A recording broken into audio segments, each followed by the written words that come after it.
أوصيكم عباد الله ونفسي بتقوى الله. برادران ایمانی محترم، تقوی الہی عبادت کتاب پروردگار عالم ની વસિયત અને નસીહતની સાથે જુમાના સભાનો આગાઝ કરું છું. સૌથી પહેલા મને અને પછી આપ સર્વે મુરીદને અઝીઝાન મોહતરમ, જુમાના ખુતબામાં આપણે ગયા જુમાના क्या सुजे पर क्या टॉपिक पर चर्चा કરી હતા? યાદ છે કોઈને? क्या જુમાના કેની આપણે અહેમિયત એમ્પોર્ટન્ટ બયાન કર્યા હતા? કઈ ચીજનું? 8 દિવસ થઈ ગયા છે. क्या જુમાની વાત હતી ના. જુમાનું એમ્પોર્ટન્ટ આપણે બયાન કર્યા હતા. નમાઝે જુમાનું એમ્પોર્ટન્ટ શું છે અને કેટલી બધી હદીસો, રિવાયતો, ઓલામાની સહમતો એ આ ચીજો બતાવે છે કે નમાઝ જુમાનો એમ્પોર્ટન્ટ કેટલું બધું વધારે છે. એક બે હદીસ, એકાદી હદીસ બયાન કરું તમને અને પછી બે ત્રણ અમુક ઓલામા કે જેમને કેટલી આ જુમા માટે, જુમામાં તમે પછી દુશ્મનો જે છે એ કેટલું સમજે છે કે જુમાનું એમ્પોર્ટન્ટ કેટલું છે, આપણી કરતાં વધારે સમજે છે. પહેલા હદીસ વાત કરે પછી ઇન્શાઅલ્લાહ વાત કરે. ઇમામે જાફર સાદિક અલૈહિસ્સલામ ફરમાવે છે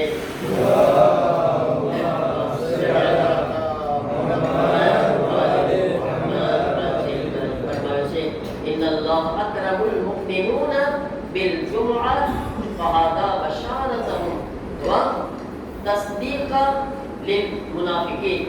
مولا فرماवे છે تعبيقا للمنافقين.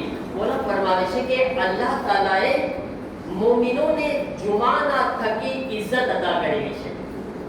આ જુમા શું છે? મોમિનની ઇજ્જત અને શરાફત આપેલી છે અને મુનાફિકીન જે છે આ જુમાના થકી ઝલીલ થાય છે. ઇમામની નજરમાં મુનાફિક અને કાફીરો જે છે ને એના માટે જિલ્લત છે અને મોમિનની ઇજ્જત છે. એને એક ઇન્સાન અગર સાહેબાને ઈમાન મોમિન છે, અગર એ જુમામાં આવતો હોય તો ખુદાવંદ આલમ એને ઇજ્જત અદા કરે છે, એ ઇન્સાનને બુલંદી અદા કરે છે. તમે શું કે ઓલામા તમને કીધું કે દુશ્મનો જે છે ને એ આ ચીજને વધારે સમજે છે. એટલા માટે જ્યારે શાહનો જવાબ આવ્યો હતો ને, ઇમામ ખુમૈની જ્યારે આ ઇન્કલાબ નહોતા લાવ્યા, એ પહેલા શાહે જે કામ કર્યું હતું શું કર્યું હતું? કઈ ચીજથી બીજો હતું ખબર છે? એને જુમા બંધ કરાવી દીધા. શું કામ? કારણ કે જાણે છે દુશ્મન ત્યાં હર અઠવાડિયે બધાયનું ભેગું થવું અને આપસમાં એકબીજાને મળવું, આ હકીકતમાં આપણી તાકાત છે. અને જ્યારે ઉલમા ખુતબાની અંદર એ પ્રમાણે વાઇઝ અને બયાન કરે છે, મોમિનોની અંદર બેદારી આવે છે, જાગૃતિ આવે છે, એકતા ને ઇત્તિહાદ આવે છે. તો શાહ જે છે એટલો ભેગો હતો, જો દુશ્મન છે, મુનાફિક હતો શાહ, ભલે નામનો શિયા હતો, પણ એને સૌથી મોટું કામ શું કર્યું? કારણ કે ઇમામ ખુમૈની શું કરતા હતા?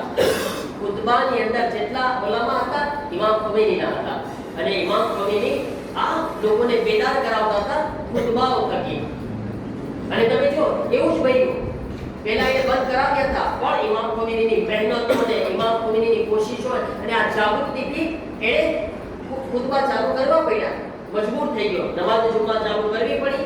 અને ચાલુ થયા પછી એક વર્ષની અંદર ઇન્કલાબ આવી ગયો ઈરાનની અંદર, આ ખુતબાની બરકતથી, આ નમાઝ જુમાની બરકતથી. એટલી તાકાત છે નમાઝ જુમામાં. એટલા માટે આપણા કેટલા બધા મોટા મોટા ઉલમા અને આયતુલ્લાહને દુશ્મનોએ નમાઝ જુમામાં શહીદ કરાવેલા છે. 9 આલિમે દીન હતા જેને શહીદ કર્યા છે જુમાની. આયતુલ્લાહ જેવી હસ્તીઓ, 9 હસ્તીઓ, કેવી કેવી શખ્સિયતો હતી. જ્યારે આયતુલ્લાહ સદુકી યઝદની અંદર જ્યારે ઇમામ ખુમૈની એટલે ઇમામ જુમા બનાવે છે, ચારે બાજુ જ્યારે ઇન્કલાબ થયો ને પછી ખુલ્લા કાફીરો તો ખતમ થઈ ગયા, જે પણ મુનાફિક લોકો હતા. કેમ કે રસૂલુલ્લાહ ના આજુબાજુમાં કેટલાય લોકો મુનાફિક ભરેલા હતા ને, એ મુનાફિક ચારે બાજુ હતા, બહુ વધારે હતા. તો જે યઝદની અંદર ઇમામ જુમા હતા આયતુલ્લાહ સદુકી, ઇમામ ખુમૈની એને મોકલે છે, બહુ અઝીમ ઇન્સાન આયતુલ્લાહ, અને એના ખુતબા એવા જોરાતા, લોકોને એટલી જાગૃતિ આપતા હતા પોતે. આયતુલ્લાહ સદુકી જ્યારે જાય છે અને એના ખુતબા થકી લોકોમાં બેદારી આવતી હતી, લોકોમાં ઇન્કલાબની મોહબ્બત આવતી હતી, લોકો દીનની તરફ વધારે આગળ વધતા હતા, તો ત્યાં આગળ દુશ્મને શું કર્યું? એક મુનાફિકને, આ લગભગ 44 વર્ષ પહેલાની વાત છે, 43 વર્ષ પહેલા, એક દુશ્મનને, એ વખતે તો ટેકનોલોજી એટલી બધી ઈરાનમાં આગળ નહોતી, હજી તો ઇન્કલાબ આવ્યો હતો, આવા તરત ખબર પડી જાય, પણ શરીરના અંદર એક બોમ્બ છુપાવી દીધો. અને એ જો એ નમાઝ પછી આયતુલ્લાહ જ્યારે મુસ્તાહબ નમાઝ પડતા હતા એમની પાસે જાય છે અને ત્યાં જઈને એવી રીતના કે સવાલ પૂછવો છે એવી રીતના, અને બાજુમાં ગયો, બોમ્બ બ્લાસ્ટ થયો, આયતુલ્લાહ સલૂકી શહીદ થઈ ગયા. ઇમામ જુમાને કેવી રીતના શહીદ કરે છે? આયતુલ્લાહ મદની જે છે એને પણ એમ જ છે. આયતુલ્લાહ મદની જ્યારે નમાઝ પૂરી કર્યા, નમાઝ પછી પોતે આવી રહ્યા હતા અને નમાઝ પૂરી થઈને આવતા હતા, એક માણસ જે છે શું કર્યું? આ મુનાફિક હતો, આવીને દોડીને જે છે એમને ગળે લાગી ગયો, જાણે એને બોસો આપવો છે, આયતુલ્લાહને ચૂમવા છે, અને એવી રીતના લીપટ્યો, એવી રીતના જોઈતો કે હું ક્યાં જ ના બને. અને થોડીક વારથી તો એવો બ્લાસ્ટ થયો કે પોતે મરી ગયો, આયતુલ્લાહ મદની શહીદ થઈ ગયા. દુશ્મનો ઇમામ જુમાને એટલા શહીદ કરતા હતા. આયતુલ્લાહ દસ્તગીર શિરાઝી શહીદ મહેરાબ કહેવામાં આવે છે. આ કેવી હસ્તી હતા, આઈની હસ્તી હતા એના જમાનામાં કે ઇમામ ખોમેનીથી ઓછા નહોતા, એમ સમજો તમે. ગુનાહે કબીરા સાંભળ્યું છે કિતાબનું નામ, ગુનાહે કબીરા, એ આયતુલ્લાહ શહીદ દસ્તગીર શિરાઝી લખ્યા હતા. આયતુલ્લાહ શિરાઝી જેવી હસ્તીને એને પણ આ જ કહ્યું, એને નમાઝ જુમા એને નામ બધાય શું કહે? આયતુલ્લાહ દસ્તગીર શિરાઝી બહુ ઇન્કલાબી ઇન્સાન હતા અને એમના એવા ખુતબા જોડાતા કે લોકો જાગી જતા. ખુતબાની અંદર ખરેખર દુશ્મનોથી નફરત કરવા લાગે એવી રીતના એમના ખુતબા એ જમાનામાં હોતે, કારણ કે એ જમાનામાં એવા ખુતબાની જરૂરત હતી લોકોને બેદાર કરવાની. આયતુલ્લાહ ખબર ના, આવા લોકો એવા હોય છે ને મહારાજ તો કે જેને અલ્લાહ તરફથી બી ઇલ્હામ થાય છે. વહી નહીં, વહી ના હોય એને શું કહેવાય? ઇલ્હામ. વહી કોને કહેવાય? વહી નબી ઉપર નાઝિલ થાય, પણ જે આપણા બુઝુર્ગ ઉલમાઓ છે એને ખુદા તરફથી જાણે કહી દેવામાં આવતું હોય, એમના મગજમાં હજી દાવી જાતી હોય છે. એમના વાઇફ કહે છે કે આગલી રાતના શબે જુમા પોતે અજીબ હાલતમાં મેં જોયા, અને અજીબ મેં જોયું કે પોતે હરોસ કરતા વહેલા જાગી ગયા અને બસ એકની જબાન પર ખુદાનો zikr કર્યા કરે છે, લા હૌલા વલા કુવવતા ઇલ્લા બિલ્લાહ, ફક્ત ખુદાનો zikr કર્યા કરે છે. ઓછું બોલવા લાગ્યા, વધારેમાં વધારે ખુદાનો zikr કરવા લાગ્યા. અને કહે છે કે જ્યારે સવારનો ટાઈમ થાય છે તો પોતે બે ઈશારા કર્યા, મને બોલ્યા ના, પોતે એક ખુદના તરફ ઈશારો કર્યો આવી રીતના, અને પછી આસમાન તરફ ઈશારો કર્યો. એ આ બે ઈશારા હું સમજી ના શકી, પણ કહેવા એમ માંગતા હતા કે હું આસમાન તરફ જાઉં છું. ને ઈશારો કરી રહ્યા છે, આસમાન તરફ જઈ રહ્યો છું. જઈ રહ્યા હતા જુમાની નમાઝ પઢાવવા માટે. પોતે એના વાઇફ છે આ બે ઈશારા કરીને મને ગયા, અને 11:30 નો ટાઈમ હતો, જુમા માટે પહોંચતા હતા. એક ઓરત, એક બાઈ આવી. તો ક્યારેક દુશ્મનો આવી રીતના ઓરતને પણ હથિયાર બનાવે છે. એક ઓરત આવી છે, મને સવાલ પૂછવો છે, મને આગાને મળવું છે, મને આગાને મળવું જરૂરી છે, એમ કરીને સિક્યુરિટી બધા હતા, છતાંય એટલો ફોર્સ કરીને આવી આગાની પાસે. કહે છે કે આગાની બાજુમાં આવી અને એવો ખતરનાક બોમ્બ ફૂટે છે કે આગા આયતુલ્લાહ દસ્તગીર શિરાઝીના બદનના ટુકડે ટુકડા થઈ ગયા. જેમ કે આપણે ઇમામ હુસૈન માટે શબ્દ બોલે ઇરબન ઇરબા, ઇમામ હુસૈનના બદનના એક એક ટુકડા કરવામાં આવ્યા હતા. આ એવો બ્લાસ્ટ થયો હતો કે એમના બદનના ટુકડા હવામાં ઉડીને દીવારોમાં પહોંચી ગયા હતા, ભીતમાં, છત ઉપર પહોંચી ગયા, અને ટુકડા વળતા નહોતા એમના. એકલા પોતે શહીદ ન થયા, બલકે એમની સાથે 12 એમના ગાર્ડ, 12 એમના આજુબાજુમાં 12 લોકો હતા, એ બધાય શહીદ થઈ ગયા. અમુક ટાઈમ પછી જ્યારે એના જનાઝા માટે આપણે જનાઝાને દફન કરવાનો હોય, ગુસ્લ આપવાનો હોય, તાજુબ થશે કે કઈ રીતના એનો જનાઝો આવ્યો.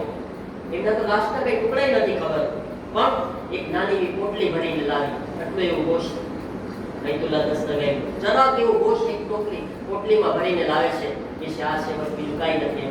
એમનું બદનનો ગોશ્ત ક્યાં છે ખબર નથી, અને કેટલા હિસ્સાને કબ્રની અંદર જે છે પછી દફન કરે છે.